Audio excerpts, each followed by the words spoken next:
તો અધિકારી રાજને લઈને સાંસદ મનસુખ વસાવા ફરી એકવાર ગુસ્સે થયા છે, ગુસ્સાથી લાલ ઘૂમ થયા છે મનસુખ વસાવા, કારણ કે જન અધિકારીઓને લઈને મનસુખ વસાવાનો ગુસ્સો ફૂટી નીકળ્યો છે। આયોજન મંડળની બેઠકમાં જનપ્રતિનિધિઓને ન બોલાવાયા અને તેને લઈને વસાવાએ કહ્યું કે ચોક્કસ ગાઈડલાઈન ન હોવાથી અધિકારીઓ મનમાની કરી રહ્યા છે।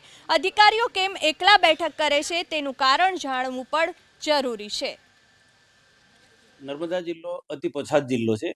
એમાં રાજ્ય સરકારની ભારત સરકારની વિશેષ ગ્રાન્ટ આવતી હોય છે અને આ ગ્રાન્ટોનું આયોજન કરવા માટે હજુ કોઈ ચોક્કસ ગાઈડલાઈન નથી અને એના કારણે અધિકારીઓ એમને મનમાની કરે છે। અને બીજું કે આ સામૂહિક રીતના આયોજન કરવાથી એનો વહીવટમાં પણ પારદર્શકતા રહે।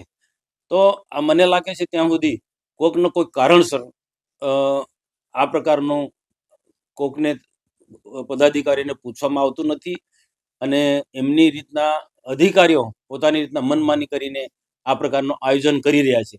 ભલે એમ કહેતા હશે કે આ જે મીટિંગ હતી એ સમીક્ષા માટેની બેઠક હતી, તો સમીક્ષા માટેની બેઠક હોય તોય પણ અમને તો ખબર તો હોવી જોઈએ ને।